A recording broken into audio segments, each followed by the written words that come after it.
ماشاءاللہ ہماری یہ خوش قسمتی ہے کہ ہماری آج کی اس بابرکت محفل میلاد مصطفیٰ کے اندر ہمارے اس کابینہ کے نگران کابینہ محمد علی اتاری یہ جلوہ گر ہوئے. ہم انہیں دل کے تھاگ رنگوں سے خوش آمدید کہتے ہیں. آج جن کا بیان تھا وہ حالات کے پیش نظر تشریف نہیں لا سکے، تو اللہ تعالیٰ ان کی بھی خیر فرمائے. تو ہمارے اس کابینہ کے نگران کابینہ محمد علی اتاری ابھی انشاءاللہ سنت و بڑا بیان فرمائیں گے. تمام اسلام میں جس طرح آپ نے نعت خوانی توجہ کے ساتھ سنی ہے تو آپ نے توجہ کے ساتھ بیان بھی سماعت کرنا ہے.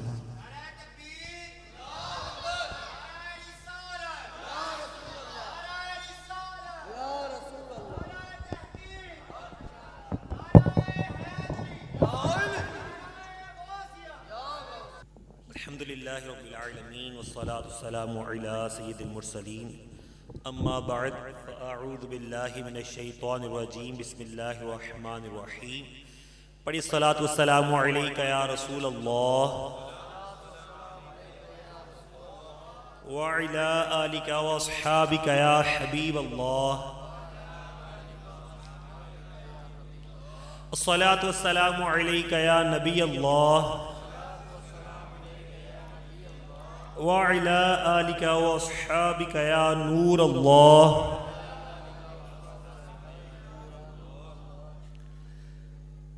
ہمارا جو سٹیج ہے یہ الحمدللہ علماء کرام سے بھرا ہوا ہے. ان کی موجودگی میں گفتگو کرنا بھی ایک کام ہے. یہی کلام کرتے تو زیادہ اچھا ہوتا.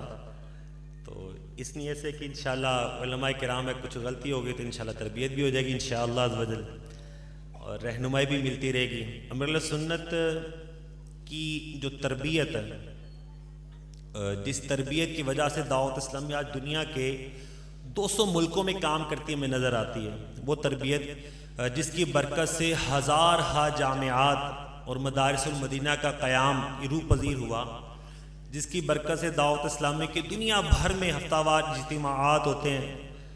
اب تک دعوت اسلامی جو ہے یہ درس نظامی عالم کورس، وہ کتابیں جن کو پڑھ کر عالم بنتے ہیں، ٹوٹل کم و بیش 85 کے قریب کتابیں ہیں ٹوٹل جو درس نظامی میں.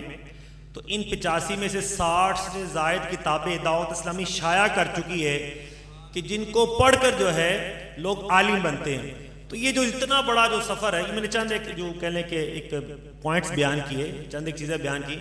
اس میں اہل سنت کی تربیت، ایک تربیت کیا کہ امیر اہل سنت نے ہمیں علماء کرام کے پیچھے پیچھے چلنے کا درس دیا ہے اور علماء کی رہنمائی سے چلنے کا ذہن دیا ہے. اچھا، آپ مدنی مذاکرہ اگر دیکھتے ہوں گے ہفتے کی رات کو، تو اس مدنی مذاکرے میں امیر اہل سنت بسا کا سوالات کے جوابات عطا فرماتے ہیں. ساتھ مفتی صاحب تشریف فرما ہوتے ہیں، تو مفتی صاحب فرماتے کہ یہ شاید یوں ہے، تو آپ فرماتے ہیں آپ بھی بیان فرمائیں. اب ایک غور کریں کہ ایک پیر کامل ایسا کہ جس کا فیضان دنیا میں جاری و ساری ہے، ہاں، تو یوں کہہ لیں کہ ذرا سا کوئی ساتھ جو عالم دین بیٹھے ہوتے ہیں، مفتی صاحب بیٹھے ہوتے ہیں، وہ ان کے مرید ہیں نا، وہ کہہ لیں کہ انہی کی اگر اجازت نہ ہو تو وہ شاید وہ گفتگو بھی نہ فرما سکیں. تو ایک وقت میں اب خود ہی فرماتے ہیں مفتی صاحب کہ میں جب درس نظامی کی تو بڑے سنت کی بارگاہ میں لمبی لائن میں لگ کے ملاقات ہوئی، تو آپ نے ان کو اتنا حوصلہ دیا، ہمت دی، تربیت فرمائی کہ آپ جو ہے شرعی رہنمائی فرمائیں گے. تو اس میں ہمارے لیے درس ہے کہ جب علماء کرام ہوں تو پھر ان کی رہنمائی سے ہمیں چلنا چاہیے. تو ان کی اجازت سے انشاءاللہ کچھ گفتگو کرتے ہیں اللہ کی رحمت سے. اللہ تعالیٰ میں عمل کرنے کی توفیق نصیب فرمائے. پیارے آقا مکی مدنی مصطفیٰ صلی اللہ تعالی علیہ وآلہ وسلم کا یہ ریپیٹ ختم کر دیں، سمپل پلین کر دیں، جو ایکو ہے نا، ماشاءاللہ یہ زبردست ہو گئی. پیارے آقا صلی اللہ تعالی علیہ وسلم کا فرمان عالی شان ہے کہ جس کے پاس میرا ذکر ہوا اور اس نے مجھ پر درود پاک نہ پڑھا تو تحقیق وہ لوگوں میں سے کنجوس ترین شخص ہے. سب سے زیادہ کنجوس اسے میرے آقا نے قرار دیا. اس میں وہ بھی ہے کہ جس کے سامنے ذکر مصطفیٰ ہوتا ہے اور وہ درود پاک نہیں پڑھتا. خدا کا ذکر کرے ذکر مصطفیٰ نہ کرے، ہمارے منہ میں ہو ایسی زباں خدا نہ کرے. تو آقا کا جب تذکرہ سنے تو زبان سے درود پاک پڑھنا چاہیے. علماء کرام فرماتے ہیں کہ اگر کسی ایک محفل کے اندر 100 مرتبہ آقا صلی اللہ علیہ وسلم کا تذکرہ ہوا تو چاہیے کہ 100 مرتبہ ہی درود پاک پڑھا جائے. اچھا موقع پر نہیں پڑھ سکے, اس وقت ساتھ ساتھ نہیں پڑھ سکے, تو اس کے علاوہ اندازاً جو ہے مثال ہے کہ چلو 300 مرتبہ درود پاک پڑھ لیتے ہیں, یا 300 مرتبہ تذکرہ ہوا, 300 مرتبہ تذکرے کا اگر یقین ہے تو 500 مرتبہ درود پاک پڑھ لیتے ہیں, تو اس سے کچھ زیادہ درود پاک پڑھ کے اس کو جو ہے کمپنسیٹ کیا جا سکتا ہے. تو یہ اپنی عادت بنائے, جب آقا صلی اللہ تعالیٰ علیہ وسلم کا ذکر ہو تو ہمیں کیا کرنا چاہیے, درود پاک پڑھنا چاہیے. ہمارا یوں کہہ لیں کہ انداز کاش بنے تو انشاءاللہ عزوجل ڈھیروں ڈھیر برکتیں حاصل ہوں گی. درود پاک کی برکتیں بے شمار ہیں. دعوت اسلامی کے مدنی ماحول سے وابستہ ہو جائیں گے, دعوت اسلام کے ہفتہ وار اجتماع میں شرکت کریں گے, دعوت اسلامی کے مساجد میں ہونے والے درس فضائل سنت میں شرکت کریں گے, اللہ کی رحمت سے درود پاک کے فضائل سنتے ہی رہیں گے, درود پاک سے محبت آپ کی بڑھتی رہے گی انشاءاللہ عزوجل, اور روزانہ درود پاک پڑھنے والے بن جائیں گے. حدیث مبارکہ میرے آقا نے ارشاد فرمایا کہ قیامت میں میرے نزدیک وہ لوگ ہوں گے جو دنیا کے اندر مجھ پر کثرت کے ساتھ درود پاک پڑھنے والے ہوں گے. یعنی کیسی پیاری حدیث مبارکہ, یعنی یہ تو خوش ہو جانے والی حدیث مبارکہ ہے نا. یعنی آقا نے قیامت والے دن اپنا قرب جو ہے وہ عطا کرنے کے لیے پہلے ہی اپنے غلاموں کو مدنی نسخہ ارشاد فرما دیا کہ اگر چاہتے ہو کل بروز قیامت والے دن کتنی تعداد ہوگی لوگوں کی. آج جو لیونگ ہیومنز ہیں, جو انسان زندہ ہیں دنیا کے اندر جو ہے دنیا کے اوپر, تو ان کی تعداد 10 ارب یہ بتائی جاتی ہے کہ 10 ارب کے لگ بھگ جو ہے دنیا میں انسان اس وقت زندہ ہیں. اچھا کتنے ارب انتقال کر گئے پتہ ہی نہیں, نہ جانے کتنے پیدا ہونے ہیں. تو سارے اولین و آخرین جو ہیں یہ حشر کے میدان میں جمع ہونے ہیں. ہاں, اور اس حشر کے میدان میں آقا صلی اللہ تعالیٰ علیہ وسلم یہ قیامت کے دن کے دلہا ہیں. اعلیٰ حضرت کے بھائی جان مولانا حسن رضا خان فرماتے ہیں فقط اتنا سبب ہے انعقاد بزم محشر کا کہ ان کی شان محبوبی دکھائی جانے والی ہے. آقا صلی اللہ تعالیٰ علیہ وسلم کی شان کا اظہار کرنا ہے کہ جب ان کی برکت سے, ان کی شفاعت سے گناہ گاران امت بخشے جائیں گے تو اولین و آخرین پر ان کی عظمت کا اظہار ہوگا. ایک عقلی بات ایک ذہن میں آتی ہے کہ رب تعالیٰ یہ علم بذات الصدور ہے, سینوں کے رازوں کا جاننے والا ہے.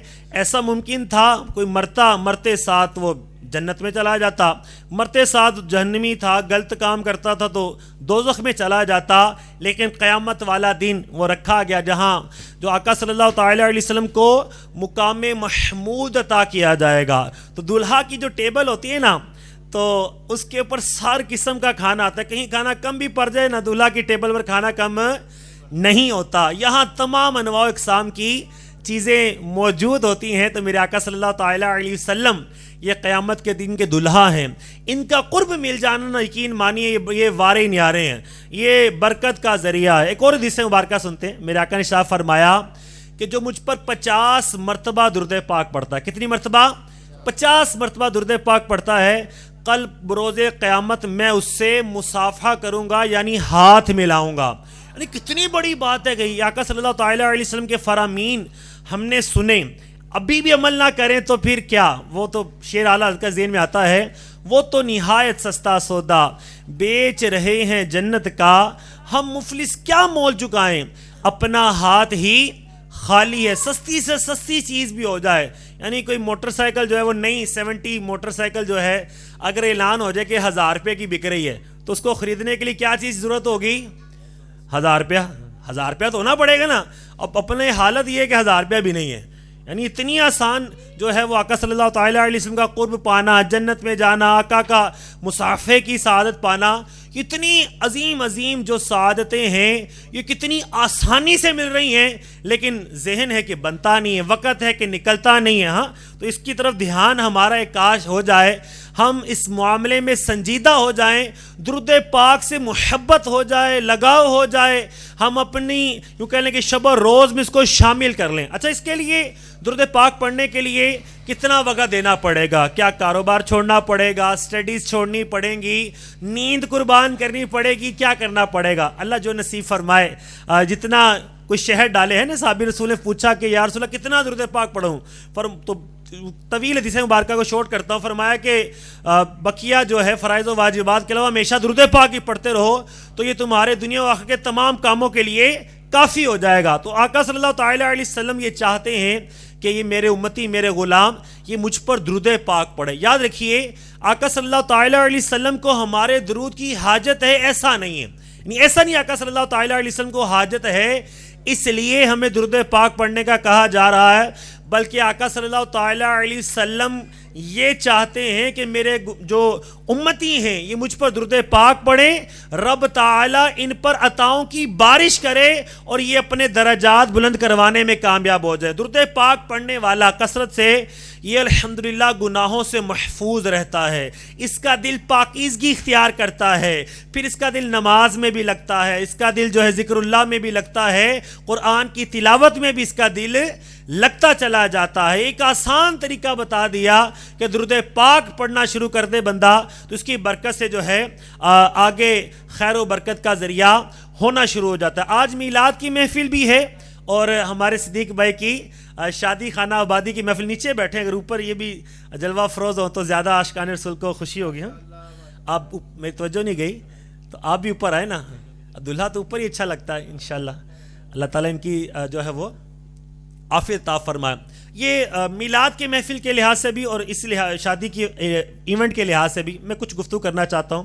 حدیث مبارکہ ہے میرے آقا صلی اللہ تعالیٰ علیہ وسلم کا یہ فرمان، یہ جوامع الکلم جسے کہا جاتا ہے کہ ایسے کلمات کے جو یوں کہہ لیں کہ کوزے میں سمندر بند کر دینا، یعنی اتنی طویل گفتگو کے بجائے ایک جملہ ہی میرے آقا صلی اللہ تعالیٰ علیہ وسلم کا لوگوں کی ہزاروں تقرینوں پر جو ہے وہ اس کو کفایت کرے.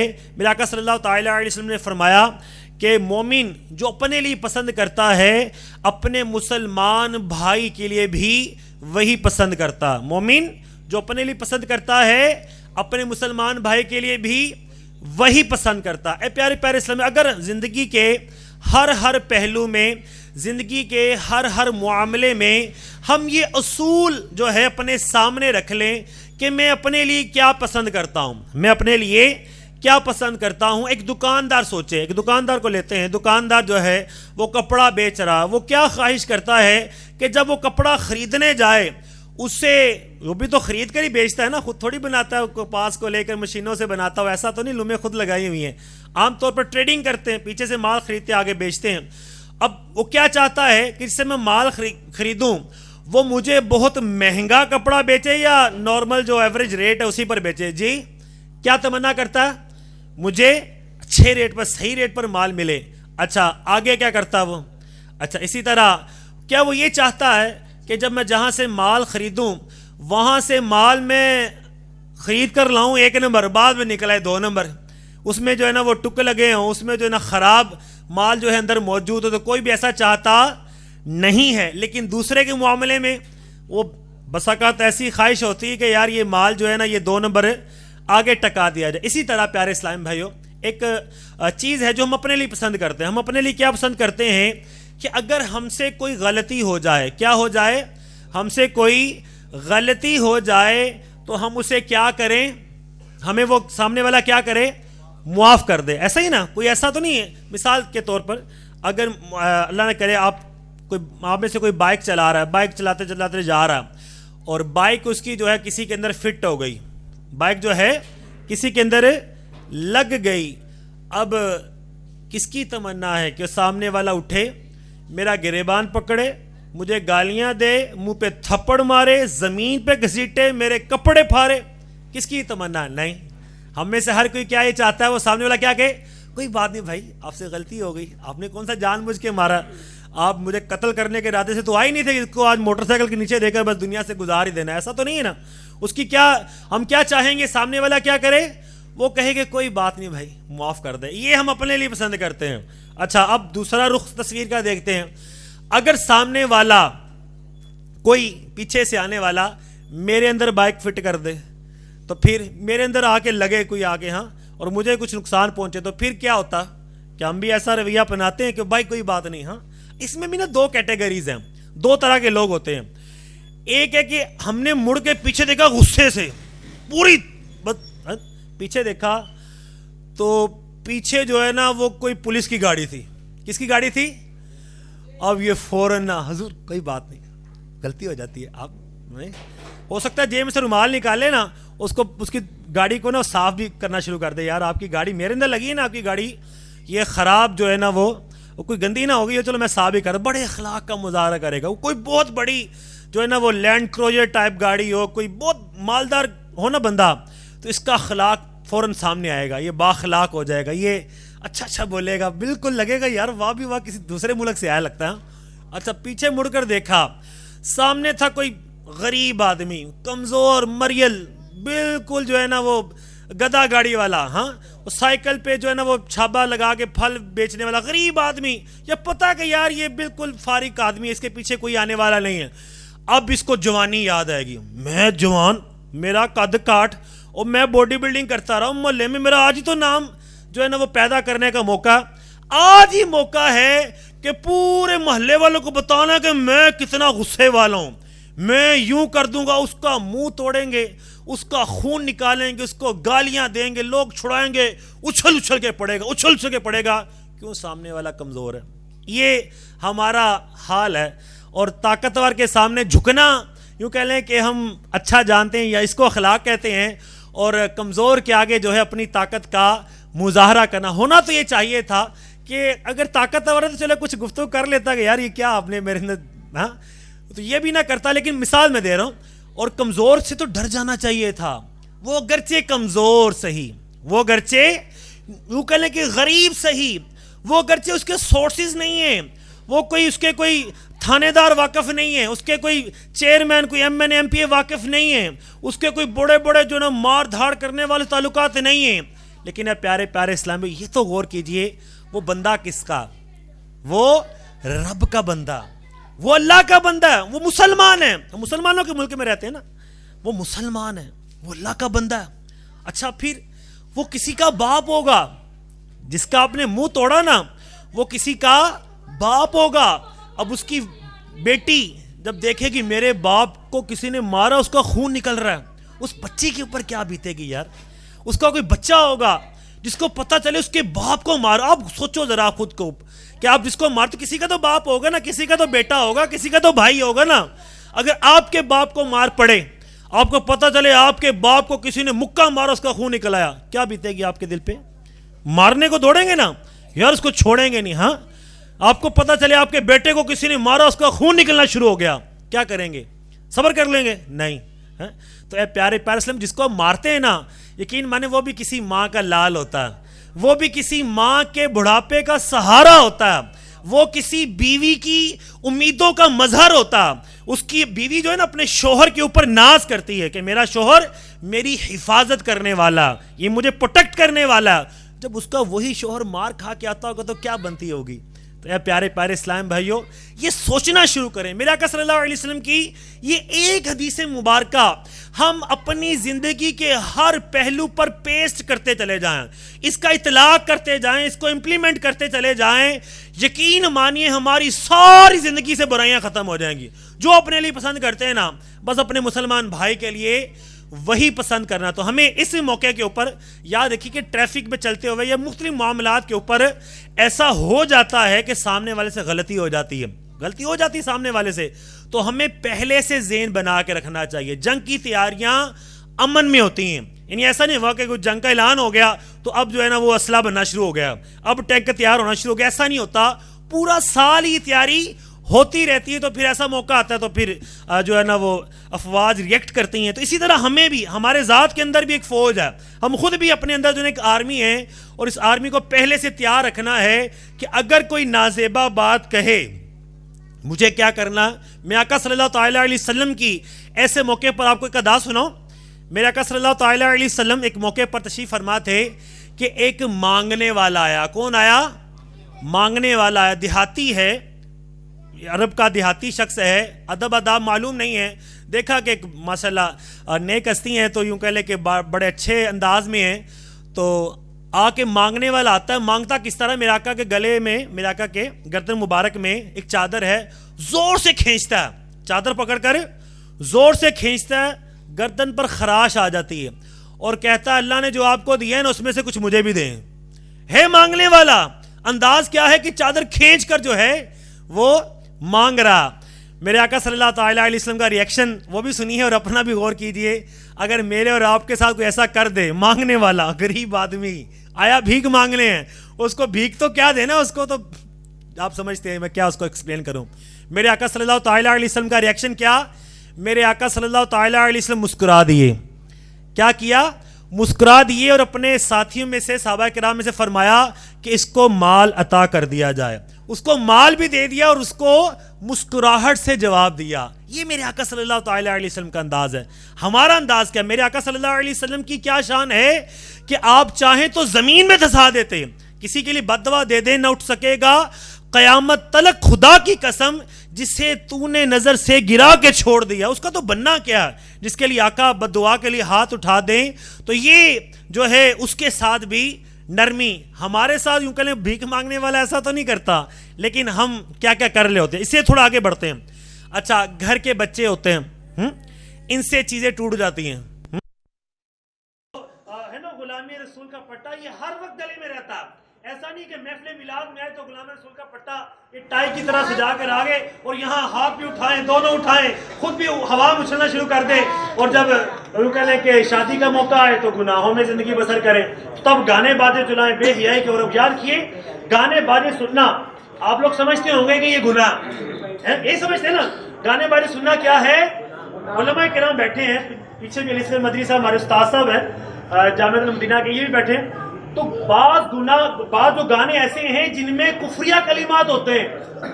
آپ اسی معاشرے کے فرد ہیں, ہم اسی معاشرے ہوتے ہیں. کسی میں رب تعالیٰ کی کہنے کی گستاخی کی ہوتی ہے.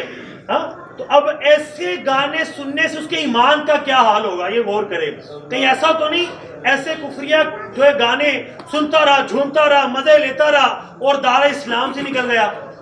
اب یہ غلامی رسول کا پٹا اتر چکا تیرے گلے سے, اب محروم ہو چکا تو اس سے, اور جس کا ایمان پر خاتمہ نہیں ہوگا نا, اس کی سزا یہ ہے کہ وہ ہمیشہ ہمیشہ ہمیشہ کے لیے جہنم کی آگ میں جلے گا. اس کے لیے شفاعت مصطفیٰ نہیں ہے. ہاں, کافر کے لیے جو ہے یہ وہ کہہ لیں گے, ایک تو ہے کہ وہ اس کا قیامت کے دن جو حساب و کتاب شروع ہو جانا, وہ بھی اس کے لیے شفاعت کی صورت ہے, شفاعت کبریٰ جسے کہتے ہیں. لیکن عمومی اعتبار سے یہ جنت میں داخل نہیں کیا جائے گا. جنت صرف اور صرف آقا کے غلاموں کے لیے, جو آقا صلی اللہ تعالیٰ علیہ وسلم پر ایمان رکھتے ہو, جنہوں نے اپنے ایمان کی حفاظت کی ہو. تو ایسے گانے ہوتے ہیں کہ ہمیں یہ پتہ نہیں ہے, علماء کرام کی صحبت نہیں ہے. اب کوئی ایسا تھوڑی ہوگا کہ علماء کرام سے چیک کرائے گا یہ کوئی کفری گانا تو نہیں, اس کو سن لے, تو ایسا تھوڑی ہے. تو یار کہ علماء کرام فرمایا کہ جو توبہ کی امید پر گناہ کرے, گناہ اس لیے کہا چلے ابھی گانا سن لے تو بعد میں توبہ کر لوں گا, تو اس کو فرمایا کہ اللہ تعالیٰ سے ٹھٹھا مذاق کرنا. تو اس کو بھی علماء نے وہ کہنے کہ بعض صورتوں میں یہ بندہ بھی کافر ہو جاتا ہے. تو گناہ کی جو توبہ کی امید پر گناہ کرنا, کیا کبھی گناہ کر لو پھر توبہ کر لو, بھی گناہ کر لو پھر توبہ کر لوں گا, تو اس کی صورتیں کفر کی بھی نکلتی ہیں. تو ہمیں اپنے دل کے اندر احساس پیدا کرنا, ہمیں اپنی زبان کی حفاظت کرنی. تو ایسی ذہن پانے کے لیے ابھی دعوت اسلامی کے مدنی ماحول کے قریب ہونا, میں نے عرض کر رہا تھا کہ جیسے ماشاءاللہ یہ بھی ایک شادی کی محفل ہے. ہاں, آپ نے زندگی میں کئی شادی اٹینڈ کی ہوں گی, آج بھی شادی کی محفل ہے الحمدللہ. اس شادی کی محفل میں کیا ہوا, تلاوت کی گئی, اس میں کیا ہوئی, نعت پڑھی, نعتیں پڑھی گئی ماشاءاللہ, اور نعتوں کے بعد بھی نیکی کی دعوت کا سلسلہ جاری و ساری ہے. ہاں, ہم اپنی آخرت کے بارے میں, اپنی دنیا کو بہتر بنانے کے بارے میں اپنا ذہن بنا رہے ہیں, آقا کے فرامین پر عمل کرنے کا ہم ذہن بنا رہے ہیں. تو یہ ہے دعوت اسلامی. دعوت اسلامی میرے سنت کا ذہن ہے کہ جہاں کہیں مسلمان جمع ہونا وہاں نیکی کی دعوت ہونی چاہیے, بھلے وہ جنازے کا موقع ہو, بھلے وہ کسی کی ولادت کا موقع ہو, بھلے شادی کا موقع ہو, بھلے وہ ولیمے کا موقع ہو, بھلے وہ بارات کا موقع ہو. ہمارے یہاں تو بارات نہ کیسے جاتی ہے, درود و سلام کی صداؤں کے اندر, نعتوں کی صداؤں کے اندر جو ہے مرحبا مصطفیٰ کی نعروں میں ہی ہماری جو ہے باراتیں بھی جاتی ہیں, الحمدللہ خیر و برکت کا ذریعہ بھی بنتی ہیں. اور جو پہلے سے یوں کہنے کہ ناچ گانا شیطان کو راضی کرنے والے سارے کام کیے, میرے آقا نے فرمایا مجھے ڈھول اور بانسری توڑنے کے لیے بھیجا گیا. یعنی اینٹی میوزک میرے آقا کی کمپین ہے. میرے آقا صلی اللہ تعالیٰ علیہ وسلم کی جو کوششیں ہیں وہ کیا ہیں, اینٹی میوزک میرے آقا صلی اللہ تعالیٰ علیہ وسلم کی کیمپین ہے. تو ہم نے آقا کی کیمپین کا ساتھ دینا ہے یا شیطان کی کیمپین کا؟ یاد رکھیے کہ داؤد علیہ السلام جو ہے یہ کلام اللہ کی تلاوت کرتے ہیں، لوگ تلاوت سنتے اور تلاوت سن کر جو ہے وہ کلمہ پڑھ پڑھ کر مسلمان ہوتے ہیں. تو شیطان اس کے مقابلے میں آلات میوزک جو ہے یہ ایجاد کیے اور شیطان کے پیچھے میوزک رسیا یہ شیطان کے پیچھے چلنا شروع ہوئے. علماء کرام فرماتے ہیں کہ گانا باجا یہ زنا کا منتر ہے، زنا کی طرف لے کر جانے والا. تو ہمیں یہ کرنا چاہیے پیارے سے اپنے گھروں کو بچانا چاہیے. آخری بات میں کرتا ہوں، آج ہمارے گھر کے اندر جو ہے فلمیں دیکھی جاتی ہیں، ڈرامے دیکھے جاتے ہیں. ہاں اب مجھے بتائیے کہ کوئی ایسا ڈرامہ ہے، کوئی ایسی فلم ہے جس میں مرد و عورت کے آپسی تعلقات نہیں بتائے جاتے، دوستیاں نہیں بتائی جاتی، ہاں ناجائز تعلقات، ملنا اور طرح طرح کے حرام کام نہ بتائے جاتے؟ کوئی ایسا ڈرامہ ہے، کوئی ایسا ڈرامہ ہے، کوئی ایسی فلم ہے جس میں یہ معاملات نہ ہو؟ یوں سمجھے کہ ہم اپنی گھر کی خواتین کو کیا ذہن دے رہے ہیں.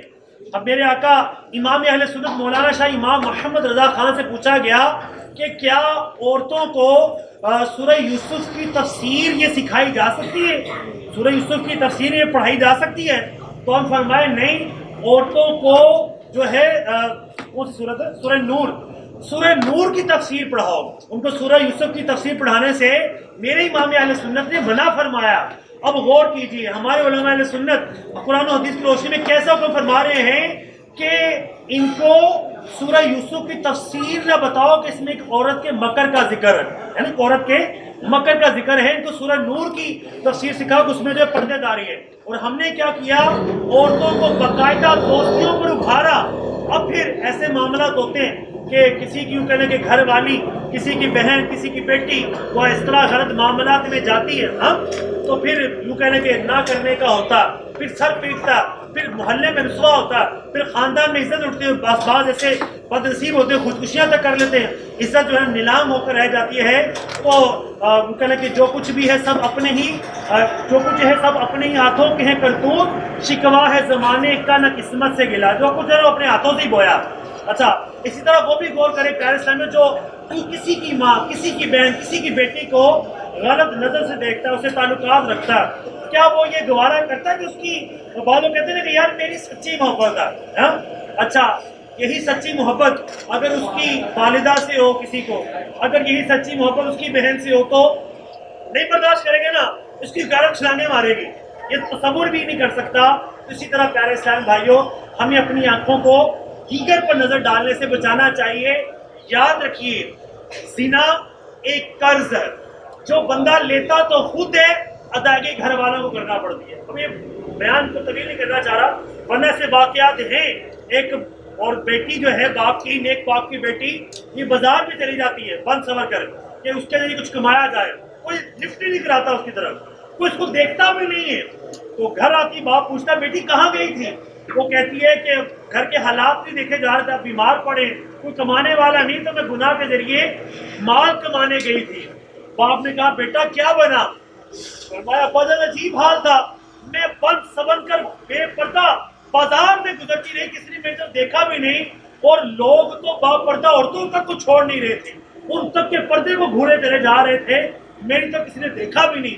تو باپ مسکرایا، فرمایا تیرے باپ نے اپنی جوانی کے اندر کسی نامحرم کی طرف جو ہے نگاہ تک نہیں اٹھائی، تو یہ کیسی ہو سکتا تھا کہ کسی کی گندی نظر جو ہے میری بیٹی پر پڑ جاتی. تو یہ اپنی آنکھوں کو حفاظت کرنا، اگر جو باپ یہ چاہتا ہے اس کی بیٹی محفوظ ہو جائے، جو شوہر چاہتا ہے کہ اس کی بیوی محفوظ ہو جائے، جو بھائی چاہتا ہے اس کی بہن محفوظ ہو جائے، اپنی آنکھوں کو حفاظت میں لے لے. میرے سنت فرماتے اپنی آنکھوں کو جھکانے کا ہمیں درس دیتے ہیں. کیوں؟ یہ میرے آقا صلی اللہ علیہ وسلم کی سنت مبارکہ ہے. آقا کی حیا سے جھکی رہتی تھی نگاہیں، آنکھوں پہ میرے بھائی لگا کفر مدینہ. اپنی آنکھوں کو جھکانا ہمیں سیکھنا چاہیے. آئیے دعوت اسلامی کے مدنی ماحول سے وابستہ ہو جائیے. دعوت اسلامی کا ہفتہ وار سنتوں بھرا اجتماع ہر جمعرات کو سوٹی باغ کی جامع مسجد محمدی حنفیہ میں عشاء کی نماز کے بعد ہوتا ہے. اب اس میں تشریف لائیے. دعوت اسلامی کا مدنی قافلہ سفر کرتا ہے الحمدللہ 3 دن کے لیے، 12 دن کے لیے، 1 ماہ کے لیے، جتنا ہو سکے آپ مدنی قافلے میں سفر اختیار کیجیے. انشاءاللہ نیک نمازی بننے کا جذبہ پیدا ہوگا. گھروں میں مدنی چینل چلائیے, اللہ کی رحمت سے یہ مدنی چینل چلتا رہے گا. اللہ کی رحمت سے آپ کے گھر والے, آپ علم دین سیکھتے چلے جائیں گے, گھر والے نیک بنتے چلے جائیں گے. گھر میں ہر وقت جو ہے مکہ مدینہ ہوتی رہے گی, صلو علی الحبیب کی صدائیں آتی رہیں گی. اور اب تو جو ہے مدنی چینل پر آ رہا ہے کس مدنی چینل, جو الحمدللہ کارٹونی فائی صورت میں, ہاں کبھی غلام رسول, تو کبھی سعد اور سعدیہ, کبھی کنیز فاطمہ. ہاں تو یہ بچے آ کر جو ہے کارٹونی فائی صورت میں ہمارے بچوں کی تربیت کر رہے ہیں. بچے کارٹون میں لگے ہوئے ہیں. اب یا اسے ڈوریمون دکھا دیں تو یا اسے غلام رسول دکھا دیں, جیسا بنانا چاہتے ہیں ویسا بنا دیں. اور مولی کے دعوت اسلامی بیان فرما رہے تھے, فرماتے ڈوریمون جو کریکٹر ہے نا, ہمارے بچے دیکھتے ہیں گڑوں ملوں میں, یہ ایسا کریکٹر ہے کہ یہ بستر پر پیشاب کرتا. ڈوریمون یہ پڑھنا نہیں چاہتا, ان دا لائف ہے, ہر سبجیکٹ میں فیل ہے, ہر سبجیکٹ میں زیرو ہے, پھر بھی یہ بندہ ہیرو ہے. یہ اچھا, پھر یہ لڑکیوں سے دوستی کرتا ہے بچپن میں, یہ والدین کا گستاخ ہے. ڈوریمون کارٹون کے اندر سب کچھ ہی دکھاتے ہیں. اور یہ کیا ہم اپنے بچوں کو ایسا بنانا چاہتے ہیں؟ یقیناً کوئی ایسا نہیں کہ جو ایسا بنا دکھاتے ہیں, کیوں ہمیں وہ کرنا. تو آئیے ہم غلام رسول کے مدنی پھول جو مدنی چینل پر چلتے ہیں, ہم اس کو دکھانے والے بنے.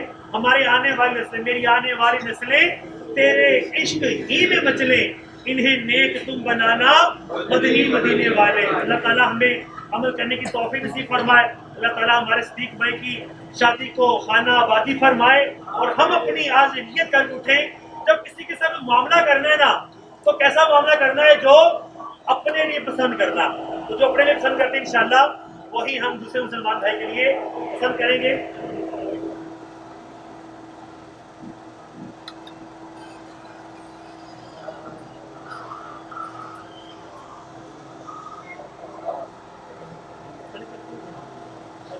چلیے زیادہ سن لیں, شاید فرمایا کہ میری زبان نکلا ہے کہ توبہ کی امید پر گناہ کرنے والے کے لیے برے خاتمہ یقینی کفر پر مرنے کا خوف ہے. شاید یہ میری زبان سے نکلا, تو یقینی نہیں ہے, اندیشہ ہے. اس کی صورتیں نکلیں گی, یعنی کہ اگر وہ نکلیں گے واقعہ تو نہیں ایسا اللہ تعالیٰ جتنا مذاق ارادہ رکھتا تو پھر اس کے دیکھنا پڑے گا. تو بہرحال یہ اندیشہ ہے کہ بندہ اگر ایسا کرتا ہے کہ وہ گناہ کی امید کو ایسے